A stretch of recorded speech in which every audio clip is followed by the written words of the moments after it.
ओ लीला लीला हो गया भारत, छाई खुशी अपार। ओ डीजे वाले बेस बढ़ाओ, नाचेंगे मेरे यार।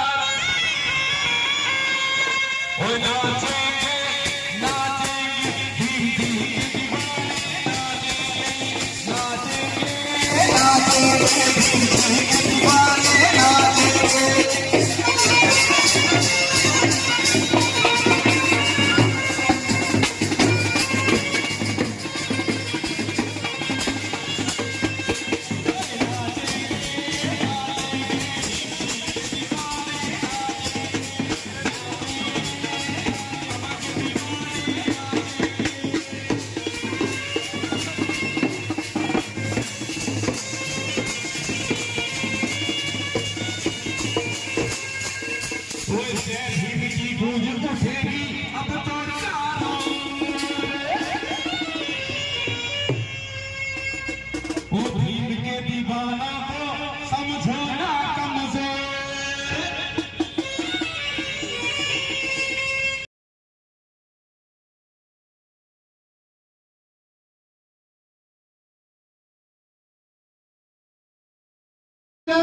बिनती बारंबार, सुनत तुम काहे नैया।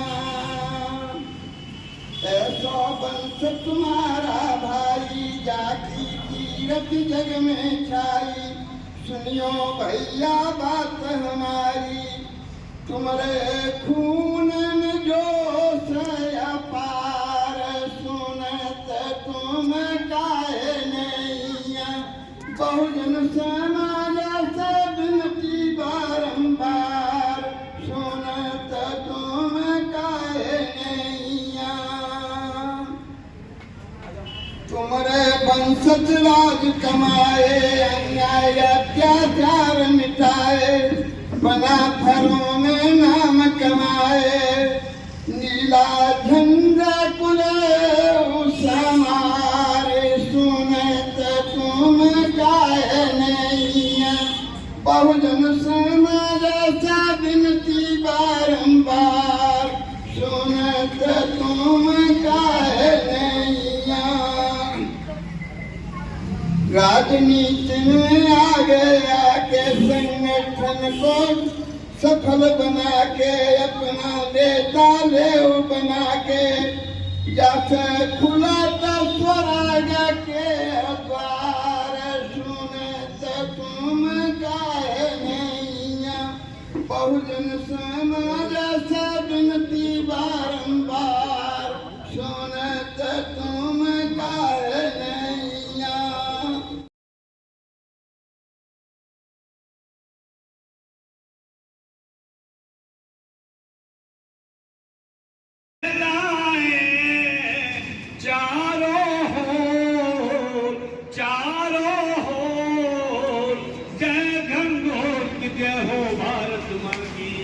बोलो भारत माँ की। बहुत बहुत शुक्रिया दोस्तों, बहुत सुंदर आपने तन्मयता से सुना। मैं आपका हृदय से आभार व्यक्त करता हूँ। पुनः एक बार मत्तार बाबू का धन्यवाद करता हूँ, इतना सुंदर आयोजन किया। मैं तथागत भगवान बुद्ध से ऐसी कामना करता हूँ कि इतनी शक्ति इनको देना कि इस तरीके के आयोजन आगामी समय में भी ये करते रहे। इन्हीं शुभकामनाओं के साथ आप सभी का बहुत बहुत धन्यवाद, बहुत बहुत शुक्रिया। जय भीम, नमो बुद्धाय, जय काशीराम। बहुत बहुत साधुवाद, बहुत बहुत साधुवाद, बहुत चेंज करने का प्रयास किया था। बहुत बहुत साधुवाद, बहुत बहुत साधुवाद। हो गया अभी हमारे बीच में डॉक्टर ब्रिजेश लाल जी कह रहे थे, अरे हम लोग तो बड़े हताश हैं। अरे आप हताश हैं, आपके साथ तो कैसे देश को चलाने वाले लोग हैं। और कहते हताश हैं, आप केवल कार्य करिए, आप आगे बढ़िए, हम आपका साथ देंगे। इसी बीच में रघुनाथ सिंह जी हमारे बीच में सरकार जी बैठे हैं और मैं काफी देर से उनकी तरफ देख रहा हूँ और समय समय पर हर जगह अपना काम करते हैं। और बाकी में ये पूरे जो लोग इसको जानते हैं, मिशन का काम करते हैं, सही काम कर रहे हैं। आज जो तुम्हारे बीच में क्रीम है, बाकी हम लोग बड़े भाग्यशाली हैं। बड़े भाग्यशाली मैं तो ये कहूँगा कि जैसे मैनपुरी में काशीराम साहब मिले, इसी तरह से आज हम लोग मिलकर कार्य करना चाहते हैं। हम लोग धन्यवाद के बात करेंगे साथियों। मेरे जो से कहूँगा तो वो आए अपनी बातों की बात, हमसे जो टकराएगा हम उसको मिट्टी में मिला देंगे, वो काशीराम साहब थे। तो आपके पास आदमी बहुत ताकत है, आपके पास इतनी ताकत है कि अभी हमारी आपकी लड़ाई केवल बुद्धता की लड़ाई है, न वो बुद्धा की लड़ाई है, बहुत सत्य की लड़ाई है। ये जिस दिन लड़ाई होगी तो आर पार की लड़ाई होगी, देखने को नहीं मिलेंगे कि लोग किधर भागे। आपको मालूम है, पता करना चाहता हूँ मोदी साहब आपको कि आपको मालूम है 2 अप्रैल की घटना, 2 अप्रैल के लिए इन लोगों ने कहा था कि हम SC/ST को खत्म करेंगे, हम यानी SC/ST धारा को खत्म करेंगे। एक दिन में पूरे भारत का चक्का जाम हो गया था। हम उस संगठन के लोग हैं, चुपचाप बैठने वाले लोग नहीं है, हम लोग कैट राज हैं। जिस दिन ऐसी आफत आएगी तो पिटेंगे नहीं, बता देंगे हम भी कुछ है, ऐसा नहीं है। आपकी बातों को हम समर्थन करते हैं कि आप भोजन समाजते हैं, तो बात में आप अपनी ताकत को दिखाएं, हम आपके साथ हैं, हम आपका साथ देंगे पूरी दल से। और बात नहीं चाहिए, आपका जैसा काम है हम भी आपके साथ रहेंगे, ऐसा नहीं है, हम लोग कमजोर नहीं है और आपकी लड़ाई में हमेशा साथ देंगे। तो वो रसीद छपवाई गई और 1 रुपए की रसीद छपवाई गई। काशीराम जी ने वो रसीद वितरण की। जब चंदा हुआ, किसी आदमी ने चंदा नहीं दिया, केवल एक व्यक्ति ने चंदा दिया, लेकिन ये बात किसी को पता नहीं थी। काशीराम से लोगों ने कहा कि हिसाब दो, सबके हिसाब दो। जब वो बात को टालते रहे तो लोगों ने कहा ये बेईमान है, हिसाब नहीं देना चाहता। ये सत्यता बता रहा हूं मैं आपको, काशीराम के मुंह की जुबानी बता रहा हूं। काशीराम जी ने एक मीटिंग आयोजित की और रसीदें रखी और उन्होंने कहा केवल 1 रुपए की रसीद कटी है।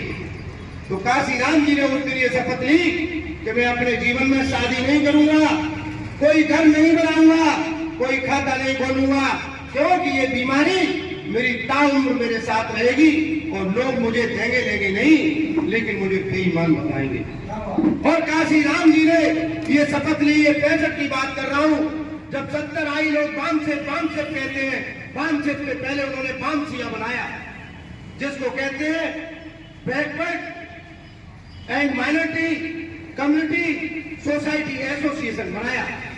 और उसके बाद उन्होंने BRC बनाया और RPI में काम किया, लेकिन उन्होंने देखा कि RPI के लोग लालच में बिक रहे थे। जब काशीराम निकले और काशीराम ने देखा तो 15 लाख SC/ST और OBC का समाज कैलाश मोदी जी इस देश के अंदर नौकरी करता था। 70 के दशक में 15 लाख लोग नौकरी करते थे।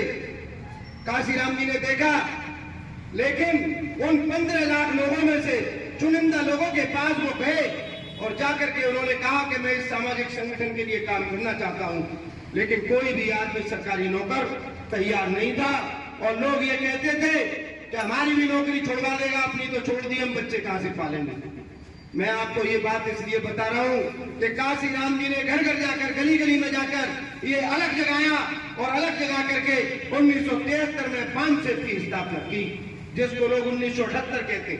73 में स्थापना करके उन्होंने ये कहा कि 5 वर्ष बाद इसकी समीक्षा होगी, अगर इसका कोई रिजल्ट निकलेगा तो आगे ये संस्था जारी रहेगी, वरना खत्म कर दूंगा। इसकी दिल्ली में मीटिंग आयोजित हुई और 1978 में बामसेप का निर्धारण हुआ। अब मैं आपको मोटी मोटी बात बताऊं कि 84 में राजीव गांधी प्रधानमंत्री बन जाता है और प्रधानमंत्री बनने के बाद हमारे जो चमचे थे आज भी वो चमचे हैं और जाकर के वो बिक गई है, काशीराम ने कहा। और काशीराम ने कहा था कि जिस व्यक्ति को जवानी में चमचागिरी की आदत पड़ जाती है उसकी उम्र दलाली में गुजर जाती है। और काशीराम जी ने नारा दिया कि जो जमीन सरकारी है वो जमीन हमारी है। और काशीराम ने मुलायम सिंह से कहा, 6 महीने पहले घोषणा कर दी, 6 दिसंबर 1992 को जब मस्जिद टूटी, और काशीराम ने कह दिया कि मुलायम सिंह मैं तुझको मुख्यमंत्री बनाऊंगा। उन्होंने स्टेटमेंट दिया और मुलायम सिंह का काशीराम जी का कोई टैक्स नहीं था। ये लोग सब बेकार की बातें करते हैं कि काशीराम को मुलायम सिंह ने कहा था कि चुनाव लड़ो इटावा से, किसी भी प्रकार का कोई फैक्ट नहीं था। रिजल्ट में डाल के देखिए कि काशीराम जी के 26,000 वोट आए और उसी विधानसभा में मुलायम सिंह जी के 41,000 वोट आए। वोट हमने मुलायम सिंह जी को दिया, मुलायम सिंह जी के लोगों ने काशीराम को वोट नहीं दिया। एक कड़वी बात कह रहा हूं मैं, बुरी लग सकती है, लेकिन काशीराम जी ने फिर भी लोग जाटों से ये कहा कि आप वोट मुलायम सिंह को दो, क्योंकि हमारा वोट डलने से रोकने का काम यादव करेगा। लेकिन जब हम यादव को वोट देंगे तो यादव पूरा वोट हमारा डलवाएगा। जरा मेरी बात को ध्यान दें आदरणीय मोदी जी। और उस तमेरी में पहली मीटिंग हुई, यहाँ जो लोग होंगे मैं भी उस मीटिंग में मौजूद था। मेरे साथियों, काशीराम जी ने जब देखा कि 71 के चुनाव में 498 सीटें होती थी, हमारे लोग एक सीट पर समझौता कर रहे थे, महाराष्ट्र के लोग केवल एक सीट पर समझौता कर रहे थे। काशीराम जी ने गायकवाड़ से कहा कि गायकवाड़ तुम ये क्या कर रहे हो और एक सीट पर समझौता कर रहे हो। वो लोग नहीं माने। बाद में 521 सीटें हुई, फिर एक सीट पर समझौता हुआ और काशीराम जी ने 520 सीटें कांग्रेस लेके लड़ी और एक सीट पर आरपीआई के लोग लड़े। काशीराम जी ने महाराज छोड़ दिया, उत्तर प्रदेश में आए और बीपी मौर्य से मिले और बीपी मौर्य से आकर के कहा, संजय गौतम से आकर के कहा क्या तुम लोग दूसरों की गुलामी करते हो। जो शब्द उन्होंने मुलायम सिंह से कहे थे वो शब्द इन लोगों से कहे, तुम मेरा साथ दो, मैं इस देश की सत्ता को पलट दूंगा। लेकिन बीपी मौर्य ने कहा मुझ पे 3 DIR मीसा लगी थी, मैं मुश्किल से छूट कर आया हूं और कांग्रेस ने मुझे छुड़वाया है और इन्हीं ने लगाया था, मैं आपका साथ नहीं दे सकता। तो काशीराम जी उत्तर प्रदेश में आए और उन्होंने उत्तर प्रदेश के लोगों से कहा मैं 2 सापे वाले और 1 टाई वाले को लेकर आया हूं। बाबा साहब का नाम अस्त हो चुका था और भारत में लोग डॉक्टर अम्बेडकर नाम की क्या दवा थी, धीरे धीरे लोग भूलते जा रहे हैं। ये सच्चाई मैं आपको बता रहा हूं और भूलते जा रहे थे। लेकिन काशीराम ने गली गली जाकर अलग जगाया और ये कहा कि महाराष्ट्र के 2 सापे वाले और 1 टाई वाले को लेकर मैं आया हूं। अगर तुम सापे वाले और टाई वालों को, जो 1848 से इसकी लड़ाई शुरू होती है, महाराजा छत्रपति साहू जो ओबीसी की बात अभी हो रही थी, ये बात मुझे कहनी पड़ी है। इसलिए चाहते हैं संपूर्ण क्रांति की आवश्यकता है, तब कहीं जाकर के संपूर्ण आजादी मिलेगी। इसलिए मानकर काशीराम से सीखना होगा हम लोगों को और तय करना होगा कि हम किस तरीके से लड़ाई जीतेंगे। साथियों, आज हम चंद उसमें बढ़ जाते हैं। ये देश लालच भरा हुआ हो गया है। पैसा होता है तो लड़ाई लड़ने के लिए लोग कहते हैं। बहुजन के हमारे लोग बड़ी बड़ी बातें तो करते हैं और किसी वैसे व्यक्ति को आगे बढ़ना नहीं चाहते हैं जो समाज और देश की लड़ाई लड़ना चाहता है। और ये देश हजारों साल क्यों गुलाम हुआ? इसलिए गुलाम हुआ था कि ये देश लालच से भरा हुआ। 1 रुपया दे दो तो बता देगा कि इस देश का राजा कहाँ रहता है, रानी कहाँ रहती है, उसका आम आदमी कहाँ रहता है। इसलिए हम कहते हैं मानसिकता सबको बदलनी होगी। और ये मालिक कौन है देश का? मूल निवासी कौन है? मूल निवासी को सोचना होगा, अपने गिरेबान में झांक के देखना होगा कि हम कितने सही है, हमारा सही नहीं है। पार्टी के नाम पर हम बदल जाते हैं, लाठी के नाम पर बदल जाते हैं, लेकिन ये तय नहीं करते हैं कि आज परिवर्तन का दौर चल रहा है। व्यवस्था परिवर्तन की बाबा साहब ने लड़ाई लड़ी, मानवर काशीराम साहब ने लड़ाई लड़ी और हमारे उन लोगों ने लड़ाई लड़ी जो आज हमारे बीच में नहीं है। मिशन अधूरा रह गया है। साथियों, बात चाहे आरक्षण की हो, चाहे संविधान को बचाने की हो, कोई बात कहने वाला नहीं है। वहां संसद में कोई आपका कहने वाला है? कितने ओबीसी लोग हो जाते हैं, SC ST के लोग कितने जाते हैं? कौन मानवर साहब की बात को रखता है? कौन बाबा साहब की बात को रखता है? वो चंद लोग हैं, वो अपना पेट भरने के अलावा कुछ नहीं करते हैं। इसलिए साथियों, आज तय करना होगा, भारत का एक नया रास्ता आपको निकालना होगा और आज आप नहीं निकालेंगे तो ध्यान रखना सब कुछ खत्म होने वाला है। आज आपके हाथों में कुछ भी नहीं है। इसलिए साथियों, भारत का पूरा माहौल है जो और चल रहा है। हम चाहते हैं दुनिया की बातें न सोचते हुए आज फिरोजाबाद को जीतो, कोई ऐसा सिस्टम तैयार करो कि यहाँ बहुजन की बात करने वाला, संविधान की बात करने वाला, गांव गरीब की बात करने वाला, किसान की बात करने वाला, शोषित वंचित पीड़ित असहाय की बात करने वाला, बाबा साहब के मिशन को पूरा करने वाला, मानव काशीराम साहब के मिशन को पूरा करने वाला ऐसा व्यक्ति संसद में भेजो।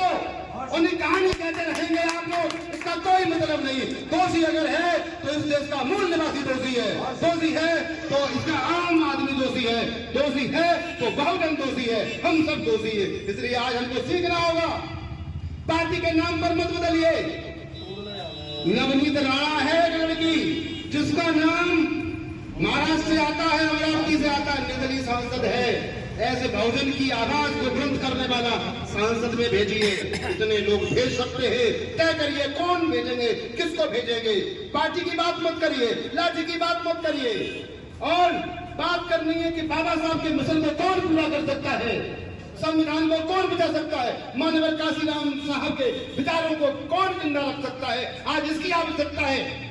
और आज आप अगर इसको नहीं सोचेंगे तो आपका हक नहीं होगा कि हम बाबा साहब के आदमी हैं, आपका हक नहीं होगा कि हम मानव साहब के आदमी हैं, आपका हक नहीं होगा कि नमो बुद्धाय कह देते हैं लेकिन नमो बुद्धाय का अर्थ समझते हैं वो नहीं समझते हैं।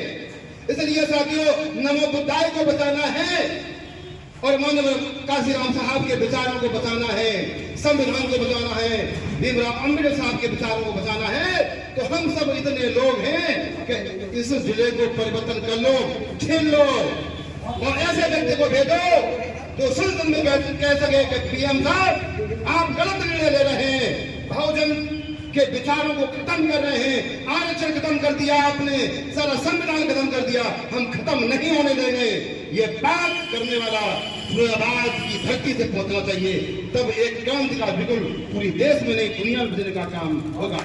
इसलिए साथियों, अम्बेडकर साहब के विचारों को जिंदा रखने के लिए, हमारे बुजुर्गों के विचारों को जिंदा रखने के लिए आप लोगों को आगे आना होगा और लाठी पार्टी आप लोग छोड़ दो और तय करो, मीटिंग करो, बहुजन के लोगों तय करो, मूल निवासी आप लोग तय करो कि किसको भेजेंगे संसद में जो आपकी आवाज को बुलंद रखने वाला होगा। और बता दे, पार्टी के जितने लोग हैं कोई बात नहीं रख सकता वहां पर, जितने लोग हैं पार्टी की बात कोई रखता है।